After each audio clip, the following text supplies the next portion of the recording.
पत्थर पूजने वालों, तुम्हें जिंदा आदमी की बात सुनने का अभ्यास नहीं, इसलिए मैं मरकर बोल रहा हूं।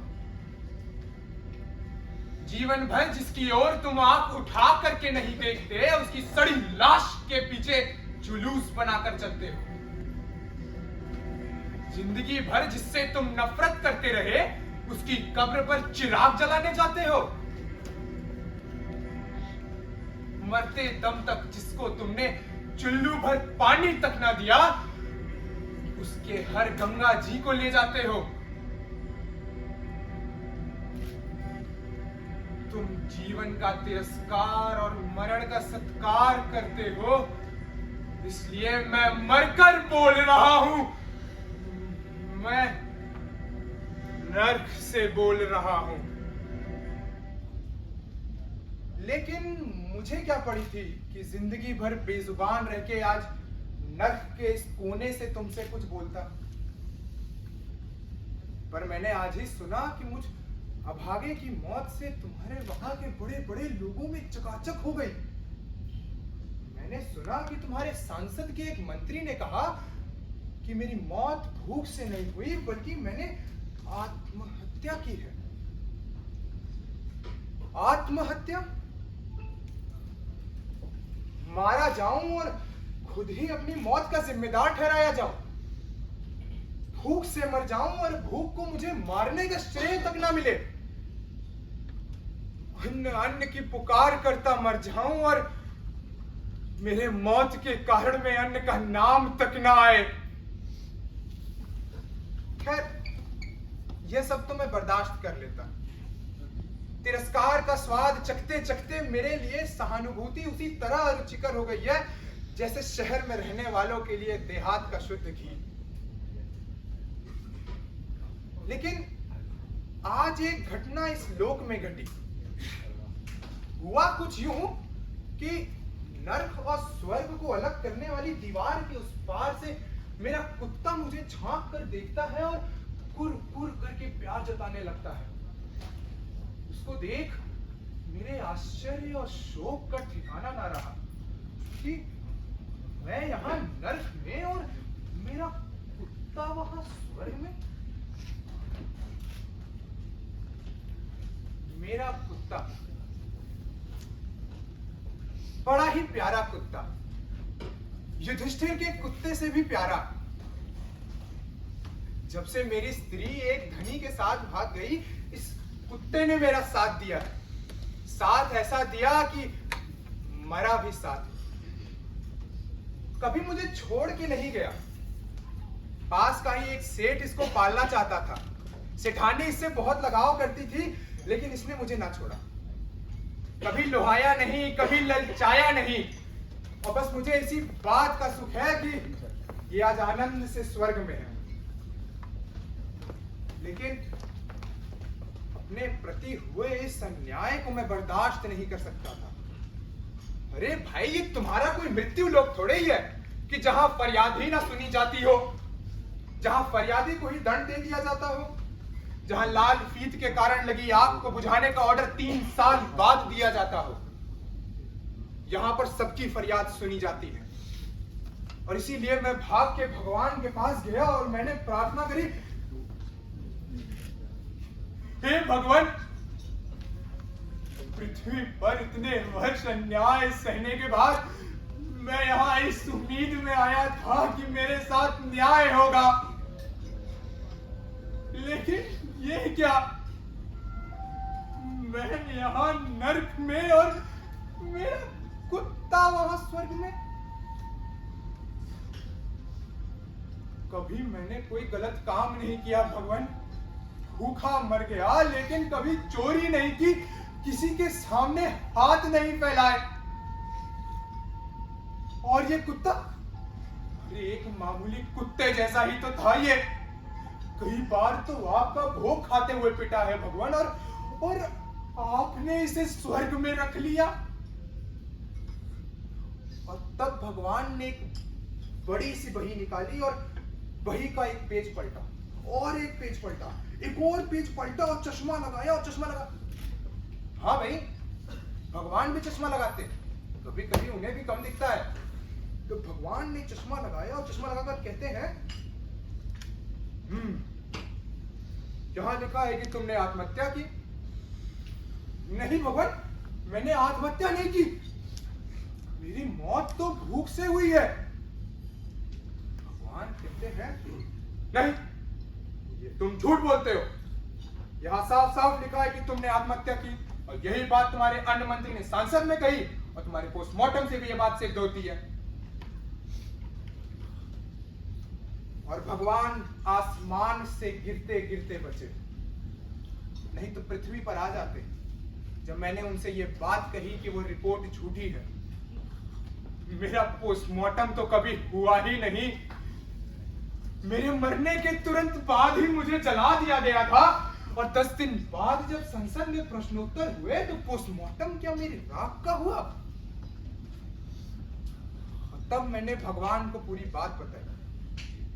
लो, आप भी सुनो। आप क्या ही जानते कि मैं कहां रहा, किसके साथ रहा, कैसे जिया, कैसे मरा।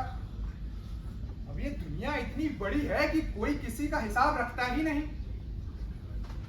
और तुम्हें क्या मालूम कि जब मैं जिंदा था तब भी मैं सांस लेता था, और या बस इस अर्थ में जीवित था कि रोज अपनी मृत्यु को टालता जा रहा था। वास्तव में जन्म के बाद मैं बस एक क्षण तक जीवित था, और उसके दूसरे ही क्षण मेरी मृत्यु हो गई थी। खैर, तुमने बाजार की वो प्रसिद्ध अट्टालिका तो देखी ही होगी। वो अट्टालिका, उसके पीछे एक ओर से पखाना साफ करने का दरवाजा था, और दूसरी ओर दीवार से सट के मेरी छपरी। अट्टालिका का मालिक मेरी छपरी तोड़ के एक सुलभ शौचालय बनवाना चाहता था अपने स्टाफ के लिए। अगर मैं मरा ना होता ना, तो एक गरीब आदमी की छपरी पर अमीर आदमी के सुलभ शौचालय की विजय भी इन आंखों से देख लेता है। खैर, तुम तो मेरी जगह जान ही गए होगे। आदमी से ज्यादा तो तुम लोग को अट्टालिकाएं याद रहती हैं, और अट्टालिका देख आदमी को जानना तुमको खूब ही आता है। तो यही रहा मैं। मेरे पास अन्न ही अन्न था आसपास, पर मैं भूखा था। दीवार के उस पार से जो चूहे आते थे वह दिन प्रतिदिन मोटे होते जाते थे, और 2-3 दिन तक तो वह इसलिए नहीं आ पाते थे क्योंकि वह खुद के आने का रास्ता बना रहे होते थे। लेकिन मैं भूखा था, सब बेकार था। अनाज 10 रुपए सेर था, लेकिन इससे सस्ती तो मौत थी। फिर एक दिन मेरी मौत आई। जिस दिन आई उस दिन अट्टालिका के सामने वाले रईस की लड़की की शादी थी। वह आदमी बहुत अमीर था, उसके पास ढेरों अनाज की बोरियां थी, और ये बात सबको पता थी, लेकिन कोई कुछ कहता नहीं था। पुलिस उसकी रक्षा करती थी।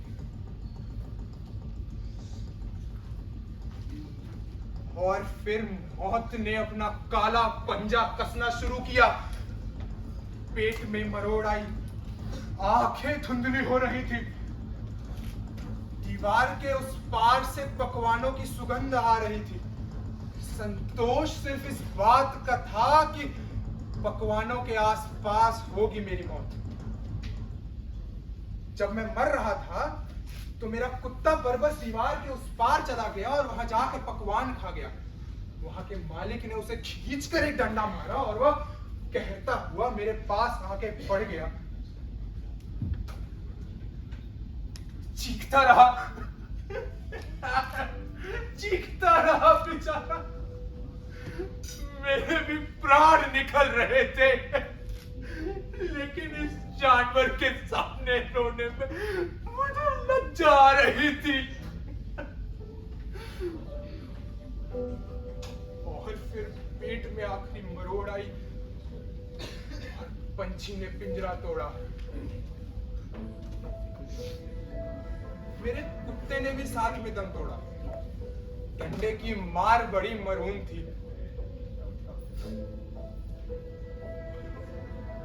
हम दोनों मरे, साथ में मरे। फर्क बस इतना था कि वो खाकर मरा और मैं बिना खाए। अट्टालिका के उस पार बारात चालू हुई और इधर चांडालों ने मेरी लाश को टीन के ताबूत में पटक कर घसीटा। सड़क के उस पार बारात चल रही थी और इधर मेरी सरकारी अर्थी। सरकार के पास भोजन कराने के प्रबंध नहीं थे, लेकिन मरने वालों की लाशों को जलाने के इंतजाम पुख्ता थे। उधर बारात के पीछे मंगलगान हो रहा था और यहां मेरी लाश के पीछे रुकने को एक तक ना था। इतनी आसानी से मर गया कि किसी को कष्ट ही नहीं हुआ, मेरे कुत्ते तक को नहीं। बारात रुकी, गोले छूट रहे थे और यहां अपर्याप्त लकड़ियों की वजह से मेरी हड्डियां चटचटा रही थी, चटचटाती रही।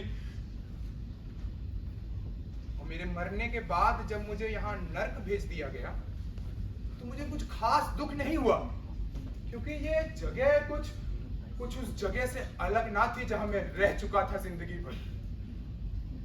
और ये सब बात मैंने भगवान को बताई और भगवान ने देखा। तो तुम भूख से मरे ना, फिर भी तुमको नर्क ही मिलेगा और तुम्हारे कुत्ते को स्वर्ग, और वो झूठा मंत्री तुम्हारे पास वाला कमरा उसके लिए। मैंने कहा भगवान ये तो अन्याय है। भगवान कहते हैं मूर्ख, तू तो कुत्ते से भी नीचे है। तेरा कुत्ता कम से कम भोजन करके तो आया और तू मनुष्य कहलाने वाला कायर हाय हाय करके मर गया। तू दीवार बांध नहीं सकता था, दीवार कूद नहीं सकता था। हाँ भगवान, अगर मैं दीवार तोड़ देता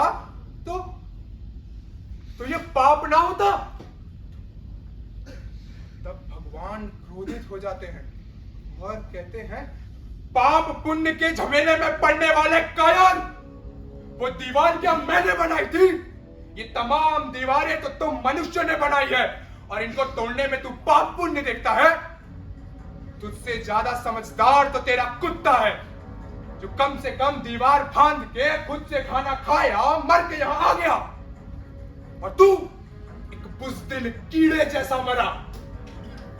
मैंने तुझको हाथ दिए, पैर दिए, बुद्धि दी, कार्य शक्ति दी, लेकिन तू कुछ न किया। मनुष्यों ने मुझे बहुत निराश किया है और आज से मैंने सोचा है कि मैं बस कुत्ते ही कुत्तों का निर्माण करूंगा। तुझ जैसे अकर्मण्य भीरू कायर को नर्क नहीं मिलेगा तो क्या इंद्रासन मिलेगा?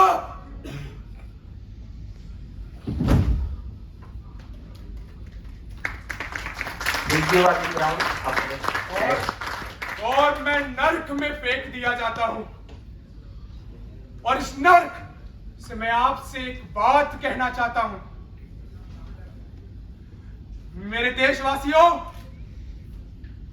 कुछ भी हो जाए, चाहे कुछ भी हो जाए, मेरी मौत ना मरना।